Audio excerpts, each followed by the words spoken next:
Hi everyone, I'm Alister Benn and you're watching Expressive Photography. In this week's video, I'm going to demonstrate in Photoshop how to focus stack properly. The reason I use the word properly is because focus stacking works great in Photoshop. It's so good these days, but if there's moving water or moving subjects, it can become a real horror. So I'm going to show you in the second part of this video exactly how to deal with that in Photoshop to make perfect focus stacks. The first question we have to come up to is, why do we actually need to focus stack in the first place?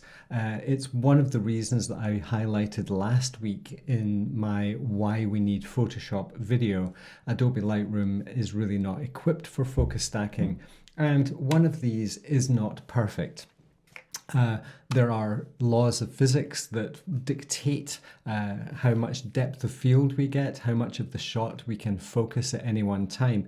And this camera here is a Nikon D850, and on it I have my 50mm prime. This is an f1.4 Sigma art lens, which I use an awful lot for landscape photography. But the limitations of this tool are that if the subject that I want to have in my shot is a meter in front of me, the depth of field is very limited. I put up some numbers on the screen here showing the difference between f4.5, f8 and f16, and you can see that the amount of depth of field we have, even at the smallest aperture of f16, is actually quite shallow. So what we need to do is find a way to overcome the limitations of the optical physics, and for that we need software. Let's jump straight into Lightroom. I just went out this morning to a local river to just take a few photographs to demonstrate this, and I wasn't paying massive amounts of attention to composition, but you can see here I've got a number of images that I've taken. Now, one of the great things about Lightroom is the ability to color categorize things by right-clicking and setting a color label. The advantage of that when you've got dozens or hundreds of thousands of photographs in your catalogue, when it comes to doing multiple frames, it's easier to color catalogue them, color label them, or indeed give them a number rating. I prefer to do both, to choose numbers and or a star system and the color system. I'm going to go through a couple of examples for you here. One of them all the way from start to finish, and the other one we'll just jump into Photoshop to finish it.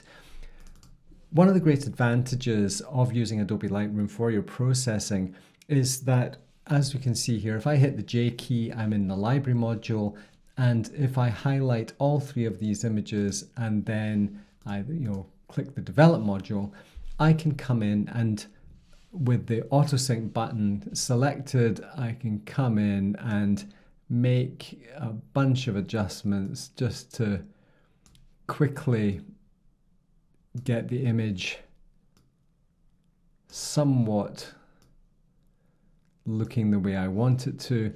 And of course, you have to sort of do this globally. I mean, you can make local adjustments, but I prefer to do those after I've focus stacked. To open these in Adobe Photoshop, the quickest way is to go Edit and then Open as Layers in Photoshop. So depending on your computer, this is going to take a certain amount of time. I mean, opening 3 files and layering them in Photoshop isn't going to happen instantly. And what we have here is we have 3 layers, and we can see from the focus itself, if I zoom in to a bigger magnification here, we can see the rock in this one is beautifully sharp, and as we move through the frame quite quickly we get out of focus. So this is the front. I always label my layers, and then we have middle, and you can see that that bit is sharp, and then of course we have one for the very back.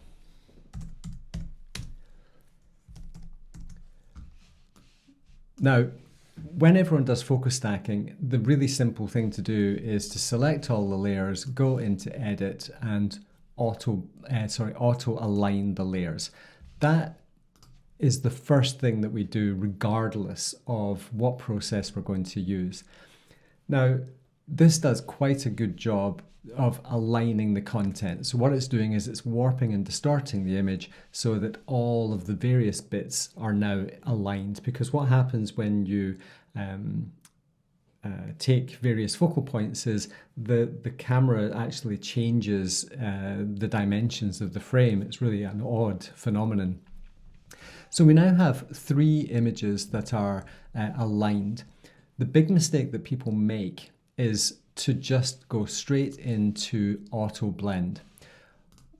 I will do that in a moment, but what I would suggest we do is take an extra step. And I do Command G to, that's on a Mac of course, or Control G on a PC to put the images in a group, and then I go Command J. So I now have my 3 images, my original 3 images in one group, and then I have a copy of those 3 images in a second group. I'm going to turn off the eyeballs for that group. Now all of these images are aligned, so everything has been done so far. I'm going to select the original 3 images and allow Photoshop to blend them, just using the default stack images command. So what that's going to do is it's going to take the various images and do its best to combine them. And in this particular case, it's not done a dreadful job. We can see, of course, that our rocks are nice and sharp all the way through the frame, and that is exactly how it should be. And in this particular case, it's done a really good job. Now you can see what happens the way Photoshop does this. It actually creates a mask that cuts the image. So it's using slices of the image. So most of the water is actually coming from the back frame. And of course, the rock slices are coming from the rocks that are the sharpest rocks. So in this particular case, it's not done a bad job. Let's jump to a second example, and I will show you when Photoshop has done a terrible job and how we can fix that. Before we jump into that next Photoshop session, I would just like to give a little bit of a shout out to my upcoming release of Out of Darkness, my first photo book. 6 years in the making, an incredibly high quality product printed in Italy with as many bells and whistles as we could possibly throw at the thing. There are 3 editions available, a standard edition which is the book only, but I will be signing those during the pre-sale. And then there's a deluxe version with a slipcase and a choice of 1 of 3 prints, again signed and editioned. And then the collector's edition, which comes in this incredible clamshell case with a slipcase. And then there's an additional booklet with all the behind the scenes information about the place and the experience. And then finally, there's going to be some music that I'm composing for the project myself. So 25 minutes composition of my music. If you'd like to buy a copy, there's a link in the description with all 3 versions that you can look at. The pre-sale is going to be ending probably by the end of November, which means the free shipping for the standard edition will be stopping. So if you want to get the book in the United States or the UK or some of the European countries without the cost of shipping, then now is the time for you to invest in a copy. Now, back to focus stacking in Photoshop. With this particular example, I've done exactly the same steps as I did the first time. I made my adjustments in Lightroom. I opened all 5 frames in Adobe Photoshop as layers. I did exactly the same process where I aligned, then put them in a group, then copied the group, and then I've hidden the second group. That is now invisible. But I have a bunch of original images which have been unfocus stacked. So these are not focus stacked, they're just aligned. And in the original group here, you can see I have the 5 image focus stack and the masks accordingly. And while I have no problem generally with there's some sharp rocks, but we can see there's some out of focus areas in the moss. and there's some horrible patchy areas in the water itself. Now, the reason why we have, if we didn't have the backup group, the second group, we would have terrible trouble, because as we have seen, you can't undo the blending, the focus stacking, because the way the mask is created in Photoshop. But what I do have is the original files. So I now have one for the front moss, I have one for the middle moss, I have one for the front foreground rock there, and I have one for the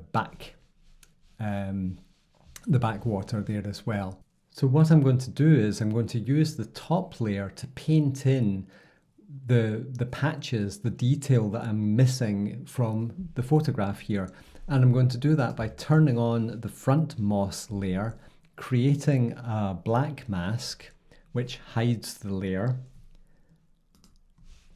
And then I am going to paint in with white, with a nice white brush, and I'm just going to really up the flow and the opacity just to come through and zoom in.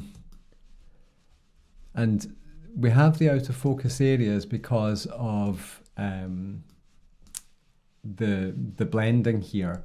I'm going to do the same with the second layer. And there are actually a few little bits of this frame that are actually out of focus. So I didn't do a very good job with my focus stacking. But I'm going to add another black layer to this one and come in again with that brush. And where we're really going to see the benefits here are when we get to this layer, which is the front foreground rock. You can see the original focus stack did a fairly terrible job of that front area. So we don't need to worry about this foreground stuff, but we do need to worry about the water. So I'm going to paint in the water where it is needed to be painted in. Again, Alt click for a new mask, white brush, and then I'm going to increase the size of that brush and just start to paint in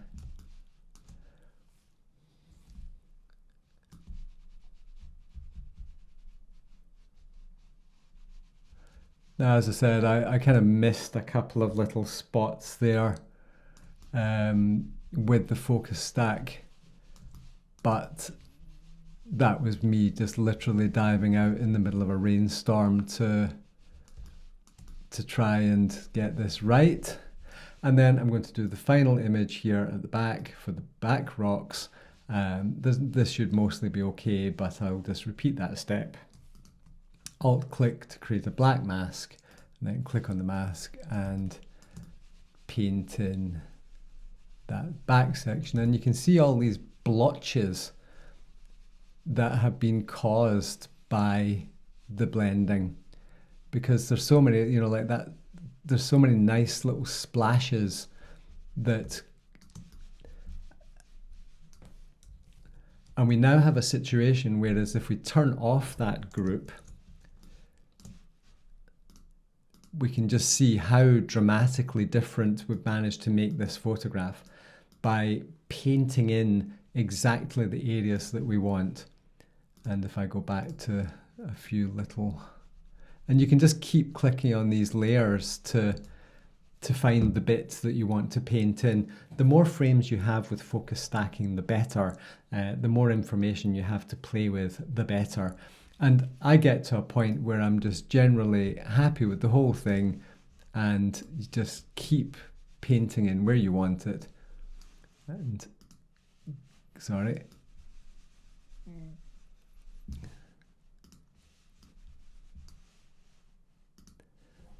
I see if you paint in the wrong layer, you end up with bits that you don't want. There we go. So I now have all of these layers and an absolutely massive file, Once I'm generally happy with the way it's going to be, I can come in and just flatten the image, get rid of all those layers because I just don't need them anymore. Hit Command S, which allows me to take it back into Adobe Lightroom. And I can do whatever I want to finish the frame here. Obviously, we have some cropping that needs to be done to get rid of some of those out of focus areas. That is a natural byproduct of focus stacking. You will lose real estate. And then, of course, I can spend a little bit of time finishing the processing to make it look the way I want it to. The key thing with focus stacking flowing water is water will always blend with water. A really good thing you can actually do with these images is use different shutter speeds for different parts of the frame. A fast shutter speed in the foreground to get maybe some more flow and detail, and then a slower shutter speed at the back. The only way you can blend those effectively in Photoshop with focus stacking is to use the method that I have used before. So just to recap, once you have your images in Adobe Photoshop and you have aligned them, create a group, copy that group, and then hide the copy group. And that way you always have aligned images for each of your zones ready to add a mask to that you can paint in exactly where you want it to be at any time, thus making the perfect photo stack with flowing water. This also works with with vegetation, with in windy conditions. If you have to use faster shutter speeds to try and freeze things, you can paint in details where perhaps they had been lost. Wonderful technique, and I would say something that I use pretty much all the time when I'm focus stacking. Thanks very much for watching. I appreciate your time and effort, and I hope you find this useful. If you do, please hit the subscribe button, give me a thumbs up, and dive into the comments. That's always appreciated as well. But for now, that's all from Expressive Photography and myself, Alister Benn. And yeah, tune in again soon. Bye for now.